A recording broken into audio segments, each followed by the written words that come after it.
what it's like is at a young age, it's a novelty that your father is doing something interesting. Because of what my father was doing, there was a conversation piece attached to it as opposed to a blue-collar worker. He was a blue-collar worker from his core, but he was doing something different. So it was a great conversation piece. At first, there was a little bit of derision. Well, Dad stays home and he draws cartoons and wow. And then people would come up and say, I know what your father does for a living. Wow, your father does this. And suddenly, it was a conversation piece. And then as I grew into the business, those kind of conversations would happen personally to me. Wow, you do what for a living? Wow, that's so interesting. But there still is the adjustment to people who say, what do you do for a living? Well, I'm a cartoonist. What do you draw? I draw this. Oh, so you're an artist. Whereas when I first started, it would be, what do you do for a living? Well, I'm an artist. What do you draw? Well, I draw Spider-Man. Oh, you draw cartoons. So it's completely turned around to now it's interesting and it's a great conversation piece. And some people are impressed because of film and so on. Wow, you do that for a living, that's great. It became a little bit more prestigious as the industry grew before film got attached to it. Not just in 2002 when the movie came out, the Spider-Man movie that blew everything up. Before that, it was Stan's big personality. Spider-Man became an international hit on its own as a comic book. Same with the X-Men and so on, and they built, and these kind of conventions, larger conventions became larger and larger, and the fan base became larger. So it was a slow developing thing unless you're a spectacular talent like the McFarlanes or the Jack Kirbys and the brilliance of guys who were illustrators that had followings in that way. They added to it. And then we would go to conventions, and if you are able to talk and speak off the cuff and have fun doing it, you sit at a table, somebody comes over to you, shakes your hand, how are you, good to see you, I love this, and you talk to them as opposed to just signing and saying, yeah, get out of here. The way I'm sure celebrities can be that way too. But it's been a slow and gradual, steady thing to get to this point, and I can't tell you how much I enjoy this. I still enjoy it so much as a business, being an artist, but going to the conventions is just a blast. You see people, you see over 5, 10 years, then they bring their children with them. And sometimes they bring their grandchildren with them. Oh no, I'm getting old. And I don't find anything about this business that bothers me. Whereas early on there were things that bothered me, maybe deadlines, lack of sleep. I still have deadlines and I still don't have a great amount of sleep, but I love every minute of it. When I first came out of college and wanted to work in the business, he always said to me, if you want to be an artist, don't be a cartoonist. If you choose to do that, you'll get no help from me. In other words, if you come into the business, I don't want anybody getting the idea that you're going to get in this because of me.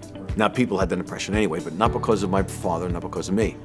He said, keep your hands in your pocket, keep your mouth shut and do your job. And my father refused to help out. Nothing nasty, just said, you are on your own. You get it because of you.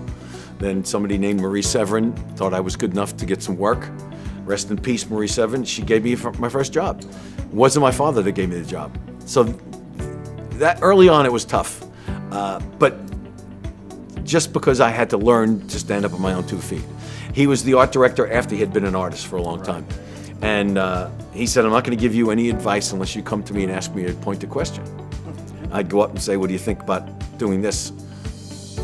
Get it done and show me what you've done, and then we'll talk about it afterwards. So he really he didn't try to do things. He wanted me to stand up on my own 2 feet, so to speak, which is the way he raised my brother and myself. I started off at Marvel working in the British department of Marvel, where they would take existing books and split them into 2 sections. And each one of them, when they were published in the UK, needed a new cover and a new splash page. So each half turned into an individual book, half of a book. I started off at the British department working under Larry Lieber, Stan Lee's brother, sketching the images for those covers and those splash pages. That's what my first official pay was. I was doing sketches and maybe some pin-ups occasionally before that when I was still in my second year of college. But got to the British department, did that, and then an opening was created on staff in the American division as an art consultant, which was, I was basically scrubbing floors and washing windows, but I was getting experience, and I dealt with a lot of editors, and then that's when those nasty comments started coming from other people. Not the editors and not the superiors per se. Although, no, other artists, other young artists, thinking I was in there because of my last name. And again, I just had to shut my mouth, and that's not a small feat with me.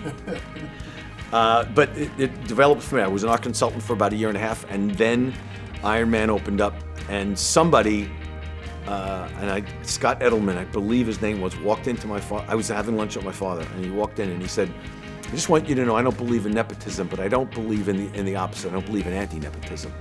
If you can do the work, you're going to get a chance." And he handed me a plot, and that was it. That's how that worked. That was my first full book, but I had done a 6-page embarrassing story that I embarrassed myself on. It was poorly done, called Chaos at the Coffee Bean. It was a 6-page filler at the back end of an annual. I think Spider-Man annual number 11. Chaos at the Coffee Bean.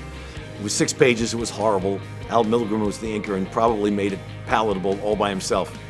So the first full thing I ever did was an Iron Man issue, but the first published American work was a 6-page Spider-Man backup story.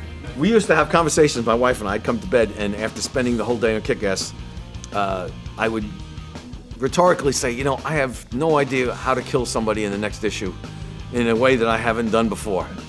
And she'd give me a double take. What did you just say?